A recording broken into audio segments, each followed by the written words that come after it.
Yazid के दौर में हजरत मुआविया के अहद में सियासत को दीन पर बाला रखने और सियासी अगराज के लिए शरीयत की हदें तोड़ डालने की जो इब्तदा हुई थी, उनके अपने नामजद करदा जानशीन यजीद के अहद में वो बदतरीन नताइज तक पहुंच गई। उसके जमाने में 3 ऐसे वाकयात हुए जिन्होंने पूरी दुनिया इस्लाम को लर्जा बरंदाम कर दिया।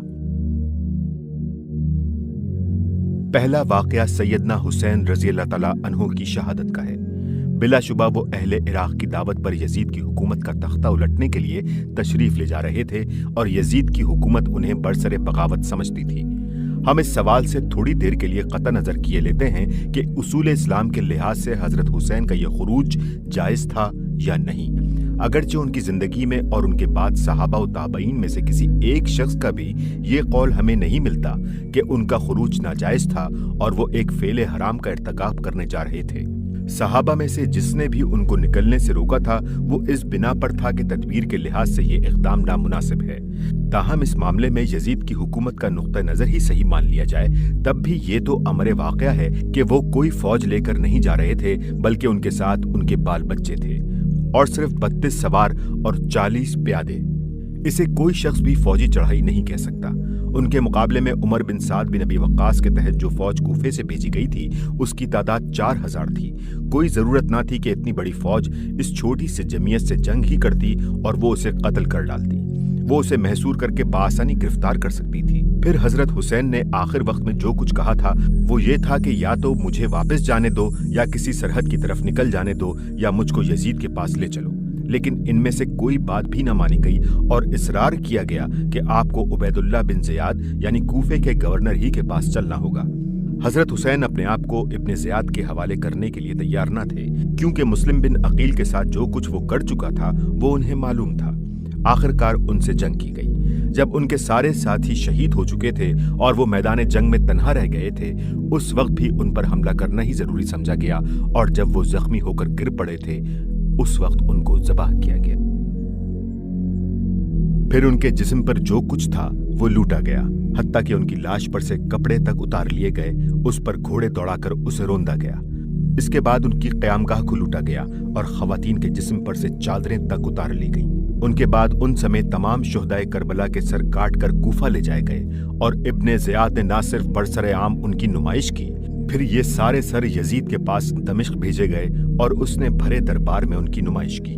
फर्ज कीजिए कि हजरत हुसैन यजीद के नुक्ता नजर के मुताबिक बरसरे बगावत ही थे, तब भी क्या इस्लाम में हुकूमत के खिलाफ खुरूज करने वालों के लिए कोई कानून न था?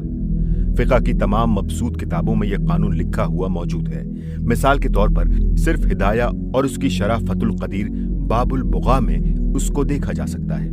इस कानून के लिहाज से देखा जाए तो वो सारी कार्रवाई जो मैदान करबला से लेकर कूफे और दमिश्क के दरबारों तक की गई, इसका एक एक जुज़ क़तन हराम और सख्त जुल्म था। दमिश्क के दरबार में जो कुछ यजीद ने किया और कहा उसके मुताल्लिक़ रिवायात मुख्तलिफ हैं, लेकिन इन सब रिवायतों को छोड़कर हम यही रिवायत सही मान लेते हैं कि वो हजरत हुसैन और उनके साथियों के सर देखकर आपदीदा हो गया और उसने कहा कि मैं हुसैन के कत्ल के बगैर भी तुम लोगों की ताअत से राजी था। अल्लाह की लानत हो इब्ने ज़ियाद पर, खुदा की कसम अगर मैं वहां होता तो हुसैन को माफ कर देता। और ये कि खुदा की कसम ए हुसैन, मैं तुम्हारे मुकाबले में होता तो तुम्हें कत्ल न करता। फिर भी ये सवाल लाजमन पैदा होता है कि इस जुल्म अजीम पर उसने अपने सर फिरे गवर्नर को क्या सजा दी। हाफिज इब्ने कसीर कहते हैं कि उसने इब्ने ज़ियाद को ना कोई सजा दी, ना उसे माजूल किया, ना उसे मलामत ही का कोई खत लिखा। इस्लाम तो खैर बदरजहा बुलंद चीज है। यजीद में अगर इंसानी शराफत की भी कोई रमक होती तो वो सोचता कि फतह मक्का के बाद रसूलुल्लाह सल्लल्लाहु अलैहि वसल्लम ने उसके पूरे खानदान पर क्या एहसान किया था और उसकी हुकूमत ने उनके नवासे के साथ क्या सलूक किया। इसके बाद दूसरा सख्त अलमनाक वाकया जंग हर्रा का था, जो 63 हिजरी के आखिर और खुद यजीद की जिंदगी के आखिरी अय्याम में पेश आया। इस वाक़े की मुख्तसर रुदाद ये है कि अहले मदीना ने यजीद को फासिक व फाजिर और जालिम करार देकर उसके खिलाफ बगावत कर दी।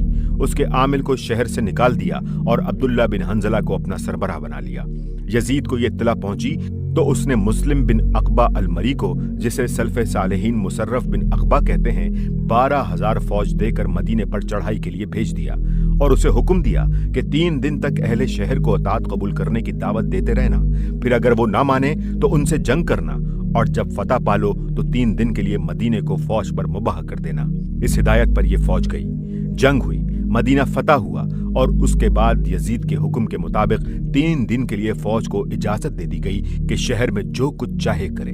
उन 3 दिनों में शहर के अंदर हर तरफ लूटमार की गई। शहर के बाशिंदों का कत्लेआम किया गया, जिसमें इमाम ज़हरी की रिवायत के मुताबिक 700 मुअज़्ज़िज़ीन और 10,000 के करीब अवाम मारे गए। और गजब यह है कि वहशी फौजियों ने घरों में घुस घुस कर बेदरेग औरतों की असमत दरी की। हाफिज इब्न कसीर कहते हैं, कहा जाता है कि उन दिनों 1000 औरतें जना से हमला हुई। बिलफर्ज अहले मदीना की बगावत नाजायज ही थी, मगर क्या किसी बागी मुसलमान आबादी बल्कि गैर मुस्लिम बागियों और हरबी काफिरों के साथ भी इस्लामी कानून की रूह से ये सुलूक जायज था?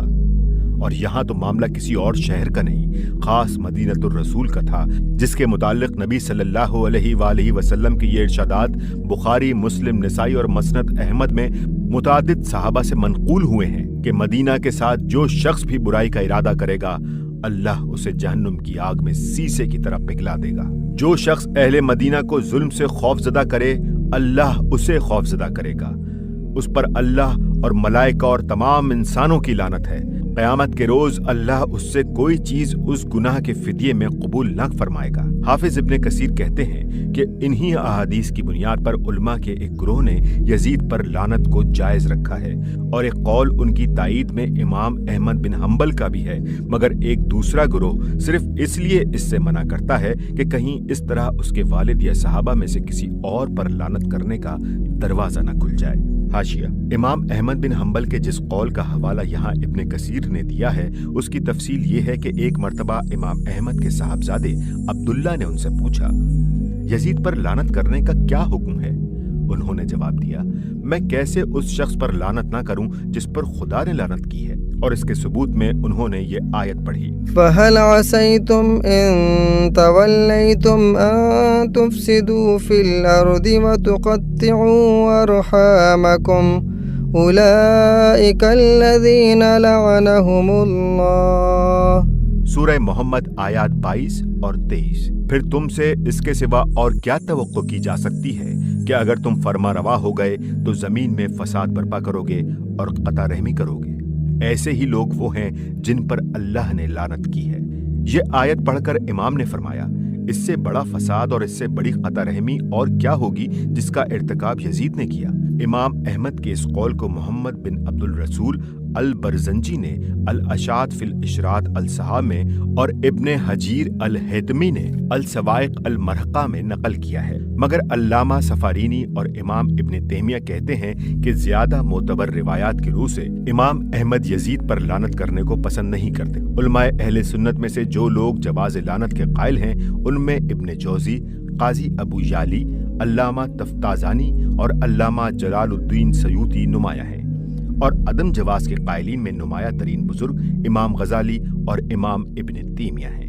मेरा अपना मिलान इस तरफ है कि सिफात मलूना के हामिलीन पर जामा तरीके से तो लानत की जा सकती है।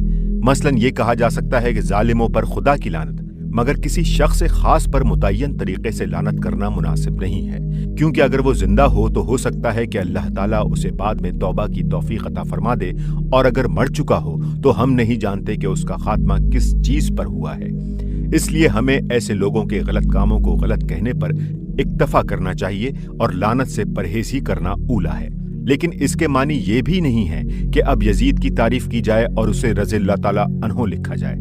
हजरत उमर बिन अब्दुल अजीज की मजलिस में एक मर्तबा एक शख्स ने यजीद का जिक्र करते हुए अमीरुल मोमिनीन यजीद के अल्फाज इस्तेमाल किए तो सख्त नाराज होकर उन्होंने फरमाया, तू यजीद को अमीरुल मोमिनीन कहता है, और उसे 20 कोड़े लगवाए। तहजीबुल तहजीब। हजरत हसन बसरी को एक मर्तबा ये ताना दिया गया कि आप जो बनी उमैया के खिलाफ खुरूज की किसी तहरीक में शामिल नहीं होते, तो क्या आप अहले शाम यानी बनी उमैया से राजी हैं? जवाब में उन्होंने फरमाया, मैं और अहले शाम से राजी हूं। खुदा उनका नाश करे, क्या ये वही नहीं है जिन्होंने रसूल अल्लाह सल्लल्लाहु अलैहि वआलिहि वसल्लम के हरम को हलाल कर लिया और 3 दिन तक उसके बाशिंदों का कत्लेआम करते फिरे, अपने नब्ती और कुब्ती सिपाहियों को उनमें से कुछ कर गुजरने की छूट दे दी और वो शरीयत दीनदार खवातीन पर हमले करते रहे और किसी हुर्मत की हतक करने से ना रुके, फिर बैतुल्लाह पर चढ़ दौड़े, उस पर संगबारी की और उसको आग लगाई, उन पर खुदा की लानत हो और वह बुरा अंजाम देखें। तीसरा वाकया वही है जिसका हजरत हसन बसरी रहमतुल्लाह अलैह ने आखिर में जिक्र किया है।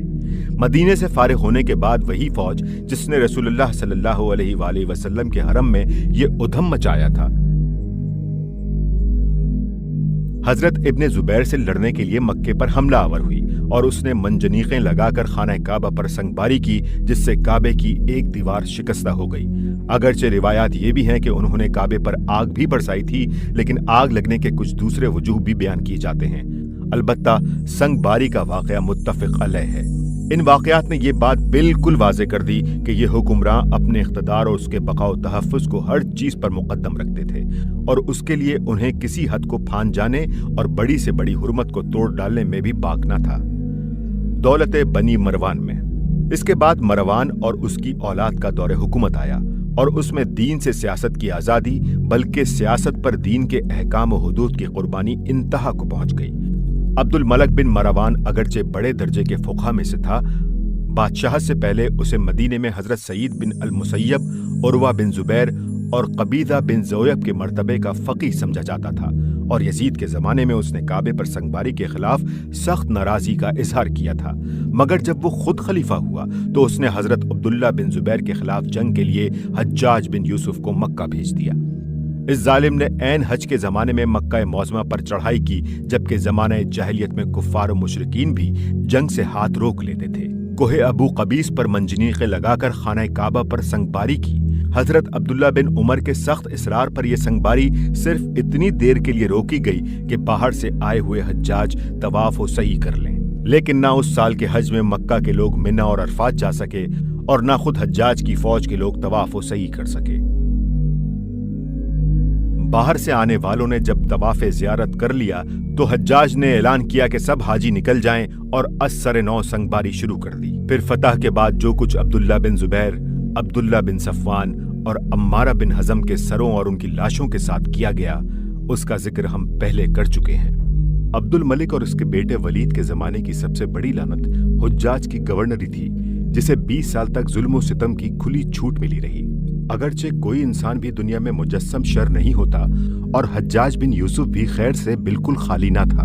कुरान पर आराब लगवाना उसकी वो नेकी है जिसकी तारीफ रहती दुनिया तक की जाएगी। सिंध की फतह भी उसी के कारनामों में से है जिसकी बदौलत आज इस सरजमीन में अल्लाह का नाम लेने वाले पाए जाते हैं। मगर किसी शख्स की सारी नेकियां भी एक मोमिन के कत्ले नाहक की हमवजन नहीं हो सकती, कुजा के वो जुल्म व सितम जिसका इर्तिकाब उसने अपने तवील दौरे हुकूमत में किया। मशहूर इमाम क़िरत आसिम बिन अबी अल-नजूद कहते हैं कि अल्लाह की हुर्मतों में से कोई हुर्मत ऐसी नहीं रह गई जिसका इर्तिकाब उस शख्स ने ना किया हो। हजरत उमर बिन अब्दुल अजीज कहते हैं कि अगर दुनिया की तमाम फौजें खबासत का मुकाबला करें और अपने अपने सारे खबीस ले आएं तो हम तन्हा हज्जाज को पेश करके उन पर बाजी ले जा सकते हैं। हजरत अब्दुल्ला बिन मसूद को वो सरदार मुनाफिकीन कहता था। उसका कौल था कि अगर इब्ने मसूद मुझे मिल जाते तो मैं उनके खून से जमीन की प्यास बुझाता।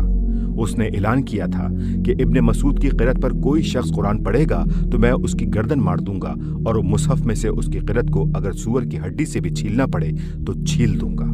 उसने हजरत अनस बिन मालिक और हजरत सहल बिन साद साइदी जैसे बुजुर्गों को गालियां दी और उनकी गर्दनों पर मोहरें लगाईं। उसने हजरत अब्दुल्ला बिन उमर को कत्ल की धमकी दी। वो एलानिया कहता था कि अगर मैं लोगों को मस्जिद के एक दरवाजे से निकलने का हुक्म दूं और वो दूसरे दरवाजे से निकलें तो मेरे लिए उनका खून हलाल है। उसके जमाने में जो लोग कैद की हालत में किसी अदालती फैसले के बगैर कत्ल किए गए, सिर्फ उनकी तादाद 1,20,000 बताई जाती है। तो उसके कैद खानों में 80,000 बेकसूर इंसान किसी मुकदमे और किसी अदालती फैसले के बगैर सड़ रहे थे। और ये जालिम गवर्नर था जिसके हक में अब्दुल मलिक ने औलाद को मरते वक्त वसीयत की कि हज्जाज बिन यूसुफ का हमेशा लिहाज करते रहना, क्योंकि वही है जिसने हमारे लिए सल्तनत हमवार की, दुश्मनों को मगलूब किया और हमारे खिलाफ उठने वालों को दबा दिया। ये वसीयत उस ज़हनियत की पूरी नुमाइंदगी करती है जिसके साथ ये लोग हुकूमत कर रहे थे। ان کی نگاہ میں اصل اہمیت ان کے اپنے اقتدار کی تھی۔ اس کا قیام و استحکام جس ذریعے سے بھی ہو ان کے نزدیک مستحسن تھا، قطع نظر اس سے کہ شریعت کی تمام حدیں اس کی خاطر توڑ ڈالی جائیں۔ یہ ظلم و ستم اس حد کو پہنچ گیا تھا کہ ولید بن عبد الملک کے زمانے میں ایک مرتبہ حضرت عمر بن عبدالعزیز چیخ اٹھے کہ عراق میں حجاج، شام میں ولید، مصر میں قرہ بن شریک، مدینہ میں عثمان بن حیان، مکہ میں خالد بن عبداللہ القصری، خداوندہ تیری دنیا ظلم سے بھر گئی ہے، اب لوگوں کو راحت دے۔ سیاسی ظلم کے علاوہ یہ لوگ عام دینی معاملات میں بھی بڑی حد تک انحراف پسند ہو گئے تھے۔ نمازوں میں غیر معمولی تاخیر ان کا معمول تھا۔ جمعے کا پہلا خطبہ بیٹھ کر دیتے تھے۔ عیدین میں نماز سے پہلے خطبہ دینے کا طریقہ مروان نے اختیار کیا اور اس کے خاندان کے لیے یہ مستقل سنت بن گیا۔ عمر بن عبدالعزیز کا مبارک دور۔ بنی امیہ کی حکومت کے پورے 92 سالہ دور میں حضرت عمر بن عبدالعزیز کی خلافت کے 2.5 سال تاریکی میں روشنی کی حیثیت رکھتے ہیں۔ ان کی زندگی کا رخ جس واقعے نے بدلا وہ یہ تھا کہ 93 ہجری میں جبکہ وہ مدینہ کے گورنر تھے، ولید بن عبد الملک کے حکم سے حضرت عبداللہ بن زبیر کے صاحبزادے خبیب کو 50 کوڑے لگوائے گئے۔ پھر سردی کے موسم میں ان کے سر پر ٹھنڈے پانی کی مشق چھوڑ دی گئی۔ پھر ان کو دن بھر مسجد نبوی کے دروازے پر کھڑا رکھا گیا۔ آخرکار اسی وجہ سے ان کا انتقال ہو گیا۔ یہ ایک صریح ظلم تھا اور ایک قطعاً غیر شرعی سزا تھی جس کا ارتکاب گورنر کی حیثیت میں عمر بن عبدالعزیز کو کرنا پڑا، مگر اس کے بعد انہوں نے گورنری سے استعفیٰ دے دیا اور ان پر سخت رنج اور خوف خدا مسلط ہو گیا۔ 99 ہجری میں جب سلیمان بن عبد الملک کی خفیہ وصیت کی بنا پر وہ خلیفہ بنائے گئے تو انہوں نے پھر ایک مرتبہ دنیا کے سامنے خلافت اور بادشاہی کا فرق نمایاں کر کے رکھ دیا۔ بیعت کی پہلی تقریر جو انہوں نے کی اس کے الفاظ یہ ہیں: میں اس حکومت کی آزمائش میں ڈال دیا گیا ہوں بغیر اس کے کہ میں نے اسے طلب کیا ہوتا یا مجھ سے اس معاملے میں رائے لی گئی ہوتی یا مسلمانوں سے مشورہ لیا گیا ہوتا۔ تمہاری گردنوں میں میری بیعت کا جو قلادہ ہے اسے میں اتارے دیتا ہوں، اب تم لوگ خود جسے چاہو اپنے معاملات کا سربراہ بنا لو۔ مجمع نے بیک آواز کہا کہ ہم آپ ہی کو پسند کرتے ہیں، آپ کی حکومت پر ہم سب راضی ہیں۔ تب انہوں نے خلافت قبول کی اور فرمایا: در حقیقت اس امت میں کوئی اختلاف اپنے رب اور اپنے نبی اور اپنے دین کی کتاب کے بارے میں نہیں ہے، بلکہ دینار و درہم کے معاملے میں ہے۔ خدا کی قسم میں کسی کو نہ باطل طریقے سے دوں گا نہ کسی کا جائز حق روکوں گا۔ لوگو، جو اللہ کی اطاعت کرے اس کی اطاعت واجب ہے اور جو اللہ کی اطاعت نہ کرے اس کے لیے کوئی اطاعت نہیں۔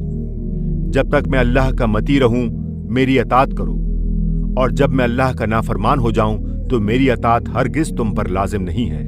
اس کے بعد انہوں نے یکلخت وہ تمام شاہانہ طور طریقے ختم کر دیے جو ان کے آباء و اجداد نے اختیار کر رکھے تھے، اور وہ طرز زندگی اختیار کیا جو خلفائے راشدین کے طرز سے مشابہ تھا۔ پھر وہ تمام جائیدادیں واپس کی جو خود ان کو ناجائز طریقے سے وراثت میں ملی تھیں، حتیٰ کہ اپنے بیوی کے زیورات اور جواہر وغیرہ بھی بیت المال میں داخل کر دیے، اور 40,000 دینار سالانہ کی جائیداد میں سے صرف 400 دینار سالانہ کی جائیداد اپنے پاس رہنے دی جو جائز طور پر ان کی ملکیت تھی۔ اس طرح سب سے پہلے خود اپنا حساب خدا اور امت سے صاف کرنے کے بعد انہوں نے اعلان کیا کہ شاہی خاندان اور اس کے امراء میں سے جس کے خلاف بھی کسی کا دعویٰ ہو وہ اپنی شکایت پیش کرے، اور جس نے بھی ثابت کر دیا کہ کوئی چیز اس سے غصب کی گئی تھی اس کا حق اسے واپس دلوایا۔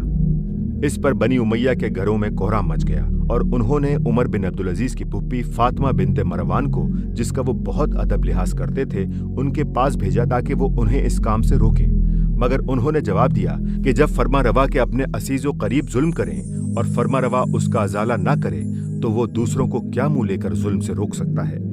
اس نے کہا: تمہارے خاندان کے لوگ تمہیں متنبع کرتے ہیں کہ اس روش کا تمہیں سخت خمیازہ بھگتنا پڑے گا۔ انہوں نے جواب دیا: قیامت کے خوف سے بڑھ کر اگر مجھے کسی چیز کا خوف ہو تو میں دعا کرتا ہوں کہ مجھے اس چیز سے امن نصیب نہ ہو۔ آخر کار وہ مایوس ہو کر پلٹی اور اس نے اپنے کنبے کے لوگوں سے کہا: یہ سب تمہارا اپنا کیا دھرا ہے، تم عمر بن خطاب کے خاندان کی لڑکی بھی لائے، آخر کار لڑکا اپنے نانا پر چلا گیا۔ واضح رہے کہ حضرت عمر بن عبدالعزیز کی والدہ حضرت عمر رضی اللہ تعالیٰ عنہ کی پوتی تھیں۔ ان کے احساس ذمہ داری کا یہ حال تھا کہ اپنے پیشرو سلیمان بن عبد الملک کو دفن کر کے جب پلٹے تو بڑے غمگین دکھائی دے رہے تھے کہ بادشاہی ملنے پر خوش ہونے کے بجائے الٹے رنجیدہ ہیں۔ پوچھا گیا کہ اس رنج و غم کا سبب کیا ہے؟ فرمایا: मशरिक़ से मगरिब तक फैली हुई उस उम्मत मोहम्मद सल्लल्लाहु अलैहि वसल्लम का एक शख्स भी ऐसा नहीं है जिसका हक उसकी तलब के बगैर मुझे अदा करना ना हो। उनकी बीवी का बयान है कि मैं उनके कमरे में गई तो देखा कि जानमाज़ पर बैठे रो रहे हैं। मैंने पूछा, आपको क्या हुआ? उन्होंने जवाब दिया, मैंने उम्मत मोहम्मद सल्लल्लाहु अलैहि वसल्लम के मामलात अपने सर ले लिए हैं। सोचता हूँ कि कोई भूखा फ़कीर है, कोई बेकस मरीज़ है, कोई मजलूम मखहूर है, कोई गरीब कैदी है, कोई बूढ़ा ज़ईफ़ है, कोई अयालदार मुफलिस है। गर्ज मुल्क के हर गोशे में इस तरह के लोग फैले हुए हैं। मैं जानता हूँ कि मेरा रब क़यामत के रोज़ मुझसे पूछेगा कि मैंने उनके लिए क्या किया, और मोहम्मद सल्लल्लाहु अलैहि वसल्लम उस वक्त मेरे मुकाबले में मुस्तगीस होंगे। डरता हूँ कि कहीं मुकदमा मेरे खिलाफ न साबित हो जाए, इसलिए अपने आप पर तरस खाकर रो रहा हूँ। उन्होंने जालिम गवर्नरों और आमिलों को हटाकर उनकी जगह अच्छे हाकिम मुकर्रर किए। वो तमाम नाजायज़ टैक्स मौकूफ़ किए जो बनी उमैया के अहद में वसूल किए जाने लगे थे। मुसलमान हो जाने वालों पर जुज़िया लगाने का तरीका बंद कर दिया और अपने हुक्काम को सख्त ताकीदी अहकाम भेजे कि किसी मुसलमान या जिम्मी को कानून के खिलाफ कोड़े न लगाए जाएं और किसी को कत्ल या हाथ काटने की सजा मुझसे पूछे बगैर न दी जाए। उनके आखिर अहद में खारिजियों के एक ग्रोह ने उनके खिलाफ अलम बगावत बुलंद कर दिया। उन्होंने उस ग्रोह के सरदार को लिखा कि खून खराबे से क्या हासिल है, आकर मुझसे बहस कर लो। तुम हक पर होगे तो मैं मान लूंगा, मैं हक पर हुआ तो तुम मान लेना। खारिजी सरदार ने ये बात तस्लीम कर ली और 2 आदमी बहस के लिए भेज दिए। उन दोनों ने कहा, हम मानते हैं कि आपका तरीका आपके अहले खानदान से मुख्तलिफ है और उनके अमाल को आप मजालिम से ताबीर करते हैं, मगर ये क्या बात है कि जब वो जलालत पर थे तो आप उन पर लानत नहीं करते। हजरत उमर बिन अब्दुल अजीज ने जवाब दिया, क्या उनकी मुजम्मत के लिए ये काफी नहीं है कि मैं उनके अमाल को मजालिम कहता हूँ? इसके बाद आखिर लानत करना ही क्यों जरूरी है? तुमने फिरौन पर कितनी मर्तबा लानत की है? इस तरह हजरत उमर बिन अब्दुल अजीज खारजियों की एक एक बात का मस्कत जवाब देते चले गए। आखिर उनमें से एक ने कहा, क्या एक आदिल आदमी ये गवारा कर सकता है कि उसका जानशीन एक जालिम हो? उन्होंने कहा, नहीं। उसने कहा, क्या आप अपने बाद यजीद बिन अब्दुल मलिक के हवाले ये खिलाफत कर जाएंगे, दरा हालांकि आप जानते हैं कि वो हक पर कायम ना रहेगा? उन्होंने कहा कि उसके लिए तो मेरा पेशरो सुलेमान बिन अब्दुल मलिक पहले ही मेरे बाद वली अहदी की बैत ले चुका है, अब मैं क्या कर सकता हूँ? उसने कहा, क्या आपके ख्याल में वो शख्स जिसने आपके बाद यजीद बिन अब्दुल मलिक को नामजद किया है, उसे ऐसे करने का हक था और उसका ये फैसला बरहक है? इस पर उमर बिन अब्दुल अजीज लाजवाब हो गए और मजलिस बर्खास्त होने के बाद बार बार कहते रहे कि यजीद के मामले ने मुझे मार डाला। इस हुज्जत का मेरे पास कोई जवाब नहीं, खुदा मुझे माफ करे।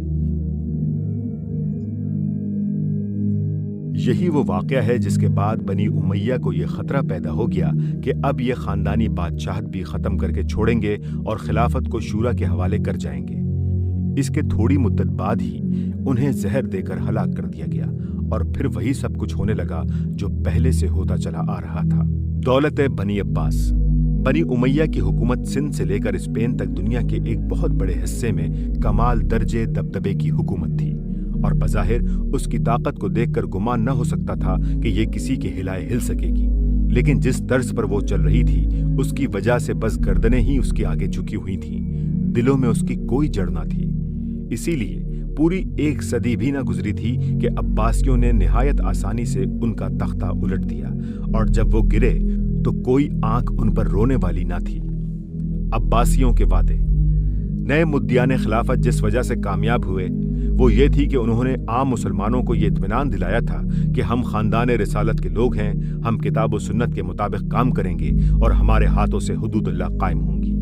रबीउस सानी 132 हिजरी में जब सिफा के हाथ पर कूफा में खिलाफत की बैत हुई तो उसने अपनी पहली तकरीर में बनी उमैया की ज्यादतियां बयान करने के बाद कहा, मैं ये उम्मीद रखता हूं कि जिस खानदान से तुमको खैर मिली थी उससे जुल्म व सितम और जहां से तुमको सिलाह मिली थी वहां से फसाद तुम न पाओगे। सिफा के बाद उठकर उसके चचा दाऊद बिन अली ने लोगों को यकीन दिलाया कि हम इसलिए नहीं निकले कि अपने लिए सेम व जर जमा करें या महल्लात बनवाएं और उनमें नहरें खोद कर लाएं, बल्कि हमें जिस चीज ने निकाला है वो ये है कि हमारा हक छीन लिया गया था और हमारे बनी यानी आले अबी तालिब पर जुल्म किया जा रहा था और बनी उमैया तुम्हारे दरमियान बुरे तरीकों पर चल रहे थे। उन्होंने तुमको जलीलो ख्वार कर रखा था और तुम्हारे बैतुल माल में बेजा तसर्रुफात कर रहे थे। अब हम पर तुम्हारे लिए अल्लाह और उसके रसूल और हजरत अब्बास का जिम्मा है कि हम तुम्हारे दरमियान अल्लाह की किताब और रसूलुल्लाह की सीरत के मुताबिक हुकूमत करेंगे। लेकिन हुकूमत हासिल होने के बाद कुछ ज्यादा मुद्दत न गुजरी थी कि उन्होंने अपने अमल से साबित कर दिया कि ये सब कुछ फरेब था। उनका अमल, बनी उमैया के दारुल सल्तनत को फतह करके अब्बासी फौजों ने वहां कत्लेआम किया, जिसमें 50,000 आदमी मारे गए। 70 दिन तक जामिया बनी उमैया घोड़ों का अस्तबल बनी रही। हजरत मुआविया समेत तमाम बनी उमैया की कब्रें खोद डाली गईं। हश्शाम बिन अब्दुल मलिक की लाश कब्र में सही सलामत मिल गई तो उसको कोड़ों से पीटा गया। चंद रोज तक उसे मंजर आम पर लटकाए रखा गया और फिर जलाकर उसकी राख उड़ा दी गई। बनी उमैया का बच्चा बच्चा कत्ल किया गया और उनकी तड़पती हुई लाशों पर फर्श बिछाकर खाना खाया गया। बसरे में बनी उमैया को कत्ल करके उनकी लाशें टांगों से पकड़कर खींची गईं और उन्हें सड़कों पर डाल दिया गया, जहां कुत्ते उन्हें भंबोड़ते रहे। यही कुछ मक्का और मदीना में भी उनके साथ किया गया। सिफा के खिलाफ मूसल में बगावत हुई तो उसने अपने भाई याह्या को उसकी सरकोबी के लिए भेजा। याह्या ने ऐलान किया कि जो शहर की जामा मस्जिद में दाखिल हो जाएगा उसके लिए अमान है। लोग हजारों की तादाद में वहां जमा हो गए। फिर मस्जिद के दरवाजों पर पहरा लगाकर इन अमान याफ्ता पनाह गजीनों का कत्लेआम किया गया और 11,000 आदमी मार डाले गए। रात को याह्या ने उन औरतों की आहू बका का शोर सुना जिनके मर्द मारे गए थे। उसने हुक्म दिया कि कल औरतों और बच्चों की बारी है। इस तरह 3 दिन मूसल में कत्लो गारत का बाजार गर्म रहा, जिसमें औरत, मर्द, बच्चा, बूढ़ा कोई माफ न किया गया। याह्या की फौज में 4,000 जंगी थे। वो मूसल की औरतों पर टूट पड़े और जना बिल जबर का तूफान बर्पा कर दिया। एक औरत ने याह्या के घोड़े की लगाम पकड़कर उसे शर्म दिलाई कि तुम बनी हाशिम में से हो और रसूलुल्लाह सल्लल्लाहु अलैहि वसल्लम के चचा की औलाद हो। तुम्हें शर्म नहीं आती कि तुम्हारे जंगी सिपाही अरब मुसलमान औरतों की आबरू रेजी करते फिर रहे हैं। याह्या को गैरत आ गई। उसने अपनी फौज के जंगी सिपाहियों को तनख्वाहों और इनामात का लालच देकर जमा किया और सबको कत्ल करा दिया। यजीद बिन उमर बिन हबीरा को सफा ने अपने हाथों से अमान नामा लिख कर दिया और फिर अहदो पैमान की सरी खिलाफ वर्जी करके उसे कत्ल करा दिया।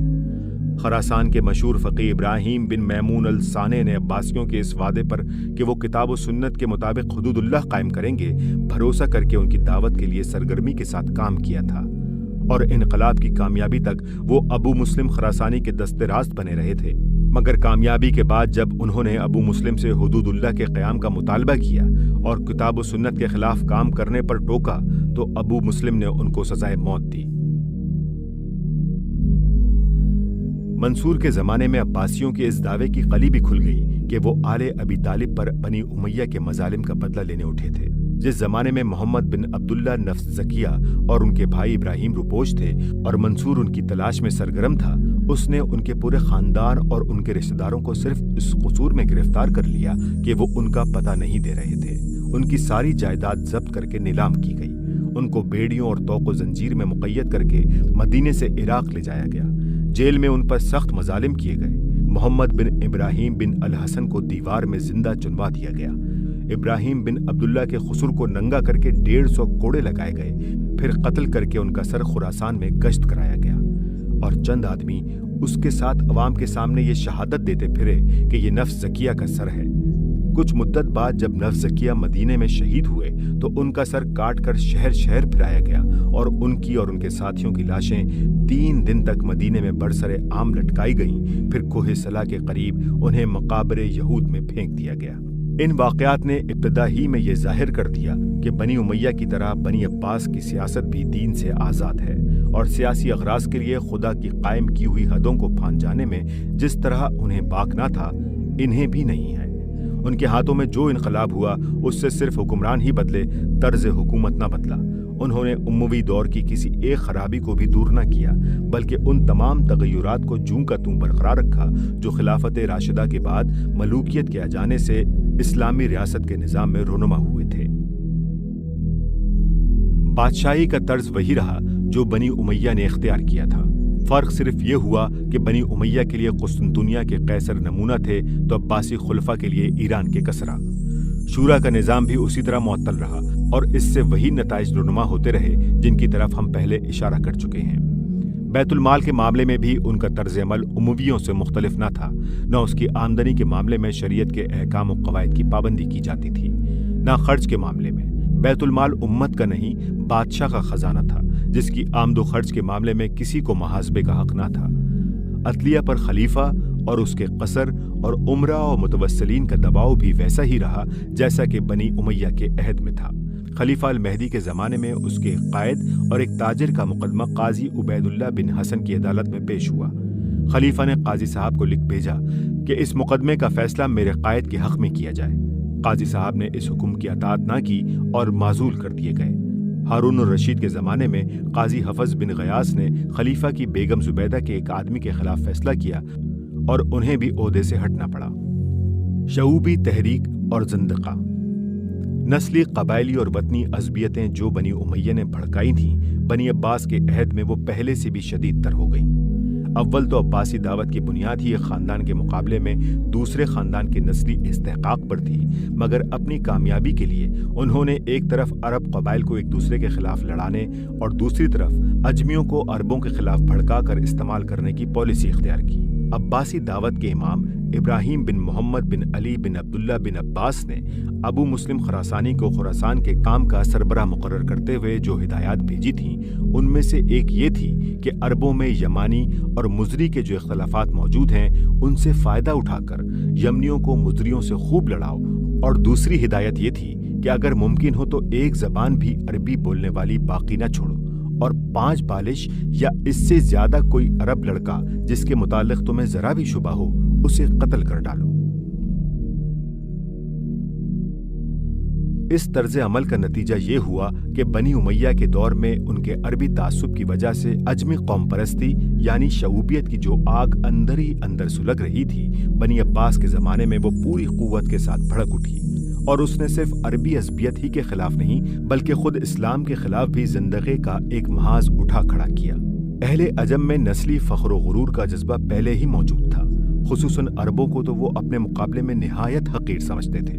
اسلامی فتوحات کے دور میں جب وہ ریگستان عرب کے شتربانوں سے مغلوب ہوئے تو اول انہیں اپنی ذلت کا سخت احساس ہوا، مگر اسلام کے اصول انصاف و مساوات اور صحابہ و تابعین اور علماء فقہائے امت کے دیندارانہ طرز عمل نے نہ صرف یہ کہ ان کے اس زخم پر مرہم رکھ دیا بلکہ انہیں عالمگیر امت مسلمہ کے اندر کامل معاشرتی مساوات کے ساتھ جذب کرنا شروع کر دیا۔ اس کی پشت پر اگر حکومت کی انتظامی پالیسی بھی انہی اصولوں کے مطابق ہوتی تو کبھی کسی غیر عرب قوم کے اندر اپنی علیحدگی کا احساس اور قوم پرستی کا جذبہ پیدا نہ ہو سکتا۔ لیکن پہلے بنی امیہ کی سخت عربی عصبیت نے، جس کا ذکر ہم کر چکے ہیں، ان کے ساتھ ذلت کا برتاؤ کر کے ان میں جوابی تعصب پیدا کیا، اور پھر عباسیوں نے اسے اپنی سیاسی اغراض کے لیے استعمال کر کے ابھرنے اور چھا جانے کا موقع دے دیا۔ اہل عجم نے اسی امید پر عباسی دعوت کا ساتھ دیا تھا کہ ہماری تلواروں کے بل پر جب نئی سلطنت قائم ہوگی تو اس پر ہم چھائے رہیں گے اور عربی اقتدار کا خاتمہ کر دیں گے۔ ان کی یہ توقع ٹھیک تھی اور وہ پوری ہوئی۔ الجاحظ کہتا ہے کہ دولت عباسیہ ایک خراسانی حکومت بن کر رہ گئی۔ منصور کے زمانہ خلافت میں سپہ سالاری اور گورنری کے اکثر و بیشتر مناصب پر اجمی مقرر کیے گئے اور عربوں کی بالادستی ختم ہو کر رہ گئی۔ الجیشیاری نے تاریخ الوزراء میں منصور کے اعمال کی جو تفصیلات دی ہیں ان میں سب اجمی ہی اجمی نظر آتے ہیں۔ ان اجمیوں نے سیاسی قوت حاصل کر کے شعوبیت کی تحریک زور و شور سے اٹھائی، جو اپنی حقیقت کے اعتبار سے محض قوم پرستانہ تحریک ہی نہ تھی بلکہ اپنے جلوہ میں زندقہ و الحاد اور اباہیت کے جراثیم بھی ساتھ ساتھ لے آئی تھی۔ اس شعوبی تحریک کا آغاز تو اس بحث سے ہوا تھا کہ عربوں کو اجمیوں پر کوئی فضیلت حاصل نہیں ہے، لیکن بہت جلدی اس نے عربوں کی مخالفت کا رنگ اختیار کر لیا اور عرب کی مذمت میں، حتیٰ کہ قریش سمیت ان میں سے ایک ایک قبیلے کی مذمت میں کتابیں لکھی جانے لگیں، جن کا تفصیلی ذکر ابن ندیم کی الفہرست میں ہمیں ملتا ہے۔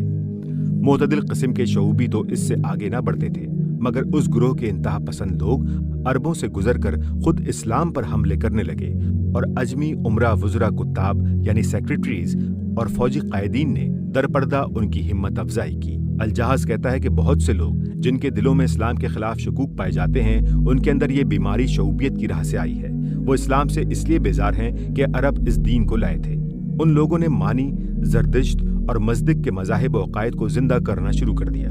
انہوں نے اجمی تہذیب और निज़ाम सियासत व मुल्कदारी के फ़ज़ाइल बयान करने शुरू किए।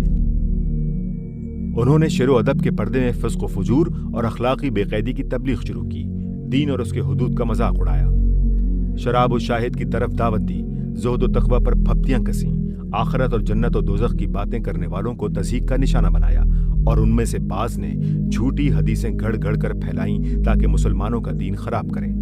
चनाचा एक ज़ंदीक़ इब्ने अबी अल-ओजा जब गिरफ्तार किया गया तो उसने एतराफ़ किया कि मैंने 4000 ऐसी हदीसें गढ़ी हैं जिनमें हराम को हलाल और हलाल को हराम किया है और अहकाम इस्लामी में रद्दो बदल कर डाला है। मंसूर के ज़माने में कूफे के गवर्नर मोहम्मद बिन सुलेमान बिन अली ने उसको मौत की सज़ा दी। एक और शख्स यूनुस बिन अबी फरवा ने इस्लाम और अरब की मजम्मत में एक किताब लिखकर कैसर रूम के दरबार में पेश की और उस पर इनाम पाया। अल-जहाज़ अपने रसाइल में अजमी कातिबों यानी हुकूमत के सेक्रेटरियों की एक कसीर तादाद का हाल ये बताता है कि ये लोग कुरान की तरतीब पर तान करते हैं और कहते हैं कि इसमें तनाकुज़ है, अहादीस को झुटलाते हैं और उनकी सेहत में शकूक पैदा करते हैं। सहाबा के महासिन का एतराफ़ करते हुए उनकी ज़बान रुकती है। काजी शरी और हसन बसरी और अल-शाबी का जिक्र आता है तो उन पर यह एतराज़ात की बौछार करते हैं, मगर उर्द शेर बाबकान और नौशरवान का जिक्र करते हुए उनकी सियासत और उनके तदब्बुर की तारीफ में ये रतबुल लिसान हो जाते हैं। अबुल अला अल-मारी इस अहद के बड़े बड़े नामवर अजमियों के मुतालिक कहता है कि वो सब जिंदीक थे, मसलन देबिल, बशार बिन बुरद, अबू नवास, अबू मुस्लिम खरासानी वगैरह। और ये ज़िंदगा सिर्फ एतक़ादी गुमराहियों तक ही महदूद न था, बल्कि अमलन अखलाक़ी हुदूद से आज़ादी उसके साथ लाजिम व मलजूम की तरह थी। इब्ने अब्दरबा कहता है कि अवाम में ये बात मालूम व मारूफ थी कि शराब, जना और रिश्वत ज़िंदगी के लवाजिम और उसकी खुली अलामात हैं। ये फितना खलीफा मंसूर अब्बासी के अहद में पूरी तरह सर उठा चुका था। इससे मुसलमानों में सिर्फ एतक़ादी और अखलाक़ी फ़साद ही फैलने का ख़तरा न था, बल्कि सियासी और इज्तिमाई हैसियत से ये मुस्लिम माशरे और रियासत को भी पारा पारा कर देने वाला था। मंसूर का जानाशीन अल-मेहदी अपने ख़ानदान की सियासी पॉलिसी के ये खौफनाक नताइज देखकर घबरा उठा और उसने न सिर्फ ताकत से इस तहरीक को मिटाने की कोशिश की, बल्कि उलमा के गुरोह को इस काम पर मामूर भी किया कि ज़नातक़ा से बहस करें और उनके रद्द में किताबें लिखकर उन शकूक को दिमागों से निकालें जो ये लोग इस्लाम के ख़िलाफ़ अवाम में फैला रहे थे। उसकी हुकूमत में एक मुस्तकिल महकमा उमर अल-कवाज़ी के तहत कायम कर दिया गया, जिसका ये काम था कि ज़िंदगा का इस्तेहसाल और ज़नातक़ा की सरकोबी करे। अपने बेटे अल-हादी को उसने जो हिदायत दी थी उनसे अंदाज़ा होता है कि वो ज़िंदगी के ख़तरात किस शिद्दत से महसूस कर रहा था। उसने कहा, अगर ये हुकूमत मेरे बाद तेरे हाथ में आई तो मानी के पैरुओं को इस्तेहसाल करने में कोई दक़ीक़ा न उठा रखना। ये लोग पहले तो अवाम को ज़ाहिरी भलाइयों की तरफ दावत देते हैं, मसलन फ़वाहिश से इज्तनाब, दुनिया में ज़ुहद और आखिरत के लिए अमल। फिर उन्हें ये तलक़ीन करते हैं कि गोश्त हराम है, पानी को हाथ न लगाना चाहिए यानी गुस्ल न करना चाहिए और किसी किस्म के जानवर को हलाक न करना चाहिए। फिर उन्हें दो खुदाओं के एतक़ाद की तरफ ले जाते हैं। आखिरकार बहनों और बेटियों से निकाह और पेशाब से गुस्ल तक हलाल कर देते हैं और बच्चों को चुराते हैं ताकि उन्हें ज़लालत पर परवरिश करें। अल-मेहदी का यह बयान साफ जाहिर करता है कि उस जमाने में अजमी ज़नादिक़ा बज़ाहिर मुसलमान बनकर बबातिन अपने कदीम मज़ाहिब की तजदीद के लिए कोशा थे। अल-मसूदी के बयान के मुताबिक ये दावत उन तराजिम की बदौलत फैल रही थी जो मंसूर के अहद में पहलवी और फारसी ज़बान से हुए थे और इब्ने अबी अल-ओजा, हम्माद अजरद, याह्या बिन ज़याद, मती बिन इयास जैसे लोगों की तसनीफ़ इस जहर को फैला रही थीं। उम्मत का रद्द अमल, यह है मुख्तसर रुदाद उन तग़य्युरात की जो खिलाफत राशिदा की जगह मलूकियत के आ जाने से रोनमा हुए। इससे अंदाज़ा होता है कि उम्मत और उसकी राय को नज़रअंदाज करके किसी शख्स, ख़ानदान या ग्रोह का अपने इख्तिदार के लिए कोशा होना और ज़बरदस्ती उसे कायम करना क्या नताइज पैदा करता है। इस गलती की इब्तिदा करते वक्त चाहे उसे ये शऊर भी ना हो कि उसका इक़दाम ये नताइज पैदा करेगा और उसकी नीयत हरगिज़ ये ना हो कि ये नताइज उससे बरामद हों, लेकिन बहरहाल ये उसके फितरी नताइज हैं जो रोनमा होकर रहते हैं। लेकिन ये ख्याल करना सख्त गलत होगा कि इन सियासी तग़य्युरात ने सिरे से इस्लामी निज़ाम ज़िंदगी ही का खात्मा कर दिया।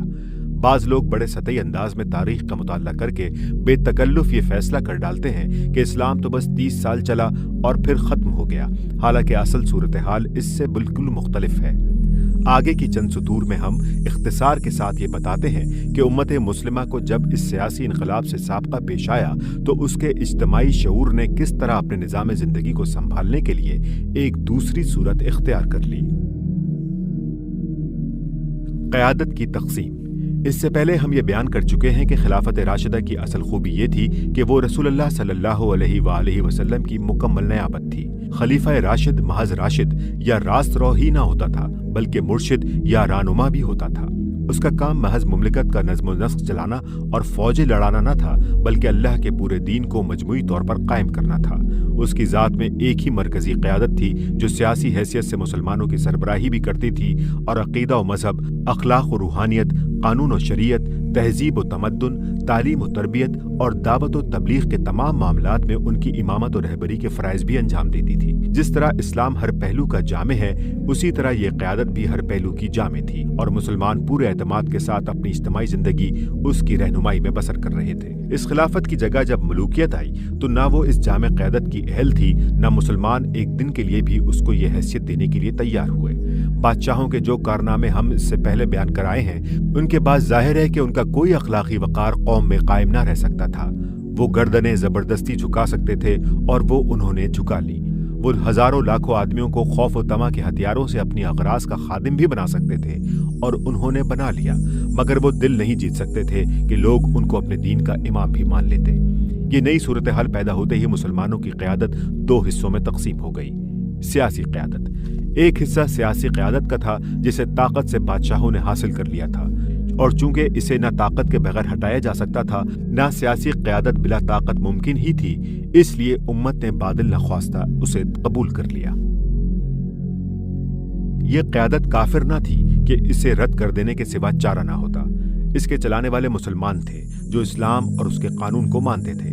کتاب اللہ و سنت رسول اللہ کے حجت ہونے کا انہوں نے کبھی انکار نہ کیا تھا۔ عام معاملات ان کی حکومت میں شریعت ہی کے مطابق انجام پاتے تھے، صرف ان کی سیاست دین کی تابع نہ تھی، اور اس کی خاطر وہ اسلام کے اصول حکمرانی سے ہٹ گئے تھے۔ اس لیے امت نے ان کی سیاسی قیادت اس حد تک قبول کر لی کہ ان کے تحت مملکت کا انتظام چلتا رہے، امن و امان قائم رہے، سرحدوں کی حفاظت ہوتی رہے، اعدائے دین سے جہاد ہوتا رہے، جمعہ و جماعت اور حج قائم ہوتا رہے، اور عدالتوں کے ذریعے سے اسلامی قوانین کا اجرا برقرار رہے۔ ان مقاصد کے لیے صحابہ اور تابعین اور تبع تابعین نے اگر اس قیادت کی بیعت کی تو وہ اس معنی میں نہ تھی کہ وہ انہی بادشاہوں کو امام برحق اور ان کی خلافت کو خلافت راشدہ و مرشدہ مانتے تھے، بلکہ وہ صرف اس معنی میں تھی کہ وہ اس امر واقعی کو تسلیم کرتے تھے کہ اب امت کی سیاسی قیادت کے مالک یہی لوگ ہیں۔ دینی قیادت، دوسرا حصہ دینی قیادت کا تھا جسے بقایا صحابہ، تابعین و تبع تابعین، فقہا اور محدثین اور صلحائے امت نے آگے بڑھ کر سنبھال لیا، اور امت نے اپنے دین کے معاملے میں پورے اطمینان کے ساتھ ان کی امامت تسلیم کر لی۔ یہ قیادت اگرچہ منظم نہ تھی، اگرچہ اس کا کوئی ایک امام نہ تھا جسے سب نے اپنا مرشد مان لیا ہو، اگرچہ اس کی کوئی بااختیار کونسل نہ تھی کہ جو دینی مسائل پیدا ہوں ان کے بارے میں بر وقت وہ ایک فیصلہ صادر کر دے اور وہ پوری مملکت میں مان لیا جائے۔ یہ سب لوگ اپنی انفرادی حیثیت میں الگ الگ کام کر رہے تھے، اور ان متفرق افراد کے پاس اخلاقی اثر و وقار کے سوا کوئی طاقت نہ تھی۔ لیکن چونکہ یہ سب ایک ہی چشمہ ہدایت کتاب اللہ و سنت رسول اللہ سے فیضیاب تھے اور نیک نیتی کے ساتھ دینی رہنمائی کر رہے تھے، اس لیے جزیات میں مختلف الرائے ہونے کے باوجود مجموعی طور پر ان کا مزاج ایک ہی تھا، اور دنیا اسلام کے گوشے گوشے میں پراگندہ ہونے کے باوجود ان کا پورا گروہ مسلمانوں کو ایک ہی فکری و اخلاقی قیادت فراہم کر رہا تھا۔ دونوں قیادتوں کا باہمی تعلق، ان دونوں قسم کی قیادتوں میں تعاون کم اور تضاد یا کم از کم عدم تعاون زیادہ رہا۔ سیاسی قیادت نے دینی قیادت کو اس کے فرائض انجام دینے میں بہت کم مدد دی، اور جتنی مدد وہ دے سکتی تھی دینی قیادت نے اس سے بھی کم اسے قبول کیا، کیونکہ اس مدد کے بدلے میں جو قیمت اسے سیاسی قیادت کو ادا کرنی پڑتی، اسے ادا کرنے کے لیے اس کا ایمان و ضمیر تیار نہ تھا۔ پھر خود امت کا حال بھی یہ تھا کہ دینی قیادت کے لوگوں میں سے جو بھی سلاطین کے قریب گیا اور جس نے بھی کوئی منصب یا وظیفہ ان سے قبول کر لیا، وہ مشکل ہی سے قوم میں اپنا اعتماد برقرار رکھ سکا۔ سلاطین سے بے نیازی اور ان کے قہر و غضب کے مقابلے میں ثابت قدمی مسلمانوں کے اندر دینی قیادت کی اہلیت کا معیار بن گئی تھی۔ اس معیار سے ہٹ کر کوئی اللہ کا بندہ چلا تو قوم بڑی کڑی نگاہوں سے اس کا جائزہ لیتی رہی، اور اس کی بزرگی کو اس نے صرف اس وقت تسلیم کیا جب سلطان کے قریب جا کر بھی اس نے دین کے معاملے میں کوئی مصالحت نہ کی۔ عام مسلمان تو درکنار، خود وہ لوگ بھی جو سیاسی قیادت کے ہاتھ بک چکے تھے اس بات کو برداشت کرنے کے لیے تیار نہ تھے کہ دین کا امام و پیشوا کسی ایسے شخص کو مان لے جو انہی کی طرح بک جانے والا ہو یا طاقت سے دب کر احکام دین میں تحریف کرنے لگے۔ اس طرح پہلی صدی ہجری کے وسط سے ہی دینی قیادت کا راستہ سیاسی قیادت کے راستے سے الگ ہو چکا تھا۔ حاشیہ: اس مقام پر تاریخ کے طالب علموں کے لیے یہ بات سمجھ لینا مفید ہوگا کہ تیسری صدی ہجری میں جب عباسی خلافت پر زوال آنا شروع ہوا تو دینی قیادت تو بدستور علماء، فقہاء اور اخیار امت کے ہاتھ میں رہی، مگر سیاسی قیادت دو حصوں میں بٹتی چلی گئی، یہاں تک کہ آخرکار عملاً اس قیادت کے مالک وہ امرا اور سلاطین بن گئے جن کے ہاتھ میں بالفعل حکومت کی باغیں آ گئی تھیں، اور عباسی خلفاء صرف سیاسی سجادہ نشین بن کر رہ گئے جنہیں نہ دینی قیادت حاصل تھی نہ سیاسی قیادت، صرف ایک نمائشی مذہبی تقدس تھا جو خلافت کے نام کی وجہ سے ان کو حاصل تھا۔ اسی کی بنا پر وہ سلاطین کی دستار بندی کرتے تھے اور سلاطین ان کا خطبہ و سکہ چلاتے تھے۔ علماء امت نے تفسیر، حدیث، فقہ اور دوسرے علوم دینیہ کی تدوین اور درس و افتاء کا جتنا کام کیا، حکومت سے آزاد رہ کر اس کی مدد کے بغیر، بلکہ بارہا اس کی مزاحمت کے باوجود اور اس کی بیجا مداخلتوں کا سخت مقابلہ کرتے ہوئے کیا۔ صلحائے امت نے مسلمانوں کے ذہن اور ان کے اخلاق و کردار کی تربیت و تہذیب کے لیے جو کام کیا وہ بھی سیاسی قیادت سے پوری طرح غیر متاثر رہا، اور اسلام کی اشاعت بھی زیادہ تر انہی بزرگوں کی بدولت ہوئی۔ سلاطین نے زیادہ تر صرف یہ خدمت انجام دی کہ ممالک فتح کر کے کروڑوں انسانوں کو اسلام کے دائرۂ اثر میں لے آئے۔ اس کے بعد ان کروڑوں انسانوں کا دائرۂ ایمان میں داخل ہو جانا بادشاہوں کی سیاست کا نہیں بلکہ صالحین امت کے پاکیزہ کردار کا کرشمہ تھا۔ اسلام کا اصل منشا، لیکن یہ ظاہر ہے کہ اسلام کا منشا قیادت کی اس تقسیم سے پورا نہیں ہوتا۔ سیاسی قیادت سے الگ ہو کر دینی قیادت نے اسلامی اقدار کے تحفظ کے لیے جو بیش بہا خدمات انجام دیں وہ بلا شبہ نہایت قابل قدر ہیں۔ آج یہ انہی خدمات کا نتیجہ ہے کہ دنیا میں اسلام زندہ ہے اور امت مسلمہ اپنے دین کو اس کے صحیح خد و خال میں دیکھ رہی ہے۔ مگر اسلام کا ٹھیک منشا تو اسی صورت میں پورا ہو سکتا ہے جبکہ اس امت کو ایک ایسی قیادت میسر ہو جو خلافت راشدہ کی طرح بیک وقت دینی قیادت بھی ہو اور سیاسی قیادت بھی، جس کا سیاسی اقتدار اپنے تمام ذرائع و وسائل سے نہ صرف دین کے مقاصد کی تکمیل میں صرف کرے بلکہ اس اقتدار کا اصل مقصد دین ہی کے مقاصد کی تکمیل ہو۔ یہ صورتحال اگر 1.5-2 صدی بھی باقی رہ گئی ہوتی تو شاید دنیا میں کفر باقی نہ رہتا، یا اگر رہ بھی جاتا تو کبھی سر اٹھانے کے قابل نہ ہوتا۔